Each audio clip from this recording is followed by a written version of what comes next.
my name is Samara Carolina e através dessa videoaula e do curso preparatório para o programa Daqui para o Mundo, eu vou trazer para vocês hoje algumas estratégias de leitura que vão te ajudar a poupar tempo nas questões de interpretação de texto e que vão facilitar a sua vida. Então não perde tempo, já pega o seu caderno para anotar tudo e compartilhe esse vídeo com um amigo para vocês estudarem juntos. Bora lá! Eu vou apresentar para vocês duas estratégias que nos permitem compreender e localizar informações em textos de forma mais eficiente, o skimming e o scanning. O skimming é uma técnica que a gente usa para obter uma visão geral do texto. E o objetivo é entender a ideia principal, sem se preocupar muito com os detalhes. Sabendo disso, eis a seguinte questão: quando devemos usar o skimming? E bom, imagine que você está querendo saber se o artigo é interessante, mas aí você não quer ele inteiro. E você começa lendo o título, o subtítulo, a primeira e a última linha de cada parágrafo, ou mais ou menos o primeiro parágrafo. Você vai dando aquela olhada assim, por cima do texto, mais ou menos para saber do que se trata. Observe também todos os recursos visuais que você tiver: imagens, gráficos, referências numéricas e também aquela fonte que fica embaixo, que geralmente tem algumas informações, que é quando, onde e o autor que escreveu aquele texto. Aquilo ali pode te dar uma dica super legal. O scanning, por outro lado, é uma técnica que a gente usa para localizar informações específicas. Ou seja, nós não estamos interessados na compreensão geral do texto. Nós queremos dados concretos, como nomes, números ou datas. E como usar? Novamente, o scanning é uma técnica focada em localizar informações específicas. Então, o que é que você vai fazer? Você vai ignorar todo o resto do texto e vai procurar somente aquela informação, como em um manual, numa bula de remédio, num relatório ou num artigo. Tenha em mente o que você está procurando. Se a pergunta está te pedindo uma data, procure somente a data. Se a pergunta está te pedindo um nome, procure somente o nome. E também use pistas visuais, com palavras em negrito ou itálico. Uma dica: devemos prestar atenção em palavras cognatas, que são palavras que têm uma escrita semelhante a palavras da língua portuguesa e que o significado também é igual ou parecido. Porém, também existem os falsos cognatos, que são palavras da língua inglesa que têm uma escrita parecida com palavras da língua portuguesa, mas que o significado é diferente e que pode atrapalhar a gente aí na hora da tradução, da pergunta e da compreensão. Bom, em resumo, o skimming é como dar uma olhada geral no texto, enquanto o scanning é como uma lupa procurando uma informação. E a partir disso, eu trouxe alguns exemplos para a gente ver na prática como isso funciona.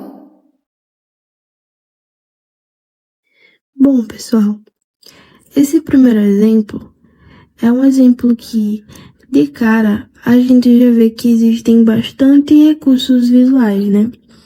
A gente tem aqui várias imagens, aqui do lado esquerdo. Aqui embaixo, nós também temos uma imagem. O que mais a gente pode perceber nesse texto? Temos aqui alguns referentes numéricos, algumas referências numéricas. Nesse texto aqui também, olha, tem aqui 350. E esse Fzinho, que esse F eu sei que significa Fahrenheit, que é Celsius em português. Olha o Celsius aqui. E aqui embaixo também, ó, 10 minutes. O que mais eu posso ver? Eu tô vendo aqui, ó, algumas palavras cognatos. Chocolate and ingredients, né? Que é chocolate e ingredientes. Aqui também, ó, vanilla. Então, vamos para a seguinte pergunta. How long does it take to bake the cookies? quanto tempo leva para assar os biscoitos? Já nessa pergunta, o que é que ele nos pede? Quanto tempo leva para assar os biscoitos? E qual estratégia a gente usa para encontrar uma informação específica? Scanning. Então, a gente vai procurar apenas o tempo que leva e vai ignorar todo o resto do texto. Como a gente está procurando um tempo, a gente está procurando aqui, né? A gente vai utilizar os nossos referentes numéricos. E aqui a gente tem essas aqui, mas que nesse caso são as proporções. Mas a gente também tem aqui, ó, 20 minutes, 10 minutes. Aqui no texto também temos 10 minutes. Mas a gente está procurando bake, né? Que é assar. E a gente tem aqui, ó, a palavra bake. Bake for about 10 minutes. Aqui, ó. Bake for about 10 minutes. Então, a gente já encontrou a informação que a gente queria. Asse por 10 minutos.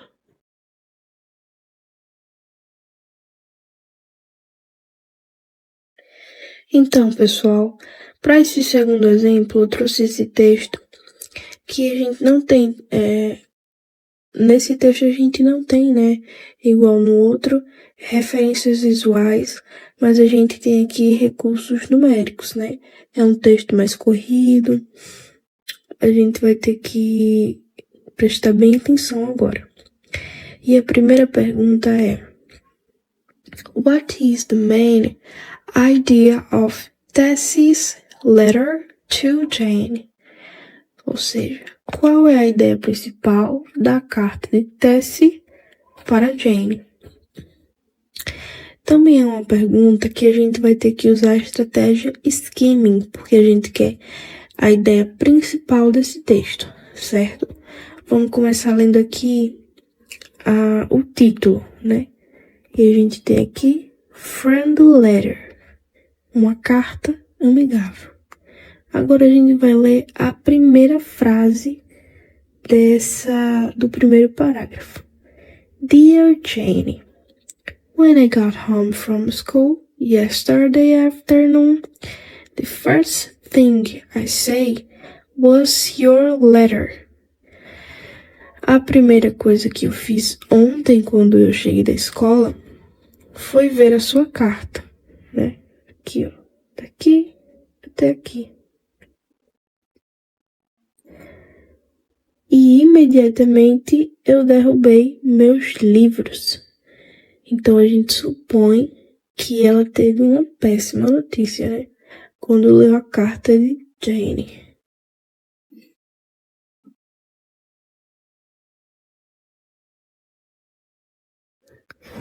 Já nesse terceiro parágrafo, ela diz também: apenas pense.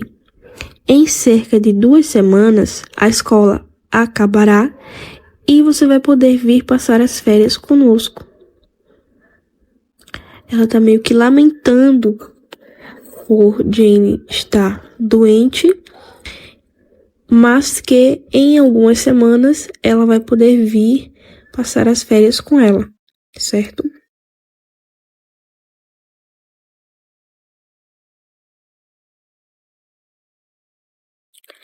Já no terceiro parágrafo, ela diz assim: estamos planejando levá-lo para a praia de Nalilac. Eu sei que você vai gostar disso. Aqui, ó. No final, ela diz: lembre-se, você precisará de um corpo forte para nadar e correr. Lovely Tessie. Ou seja, Tessie escreveu essa carta para dizer para Jane que estava feliz em receber a carta, que espera que ela melhore logo e para contar sobre os planos divertidos que elas terão nas férias, né? Assim que a escola acabar. É isso, pessoal. E para reforçar, eu vou deixar aqui na tela alguns exemplos de palavras cognatas e de falsos cognatos para vocês ficarem ligadinhos nisso aí, ok? Por fim, se você gostou dessa aula, deixe seu like, se inscreve no canal e ativa o sininho porque vem bastante conteúdo legal por aí, ok? Bye, bye!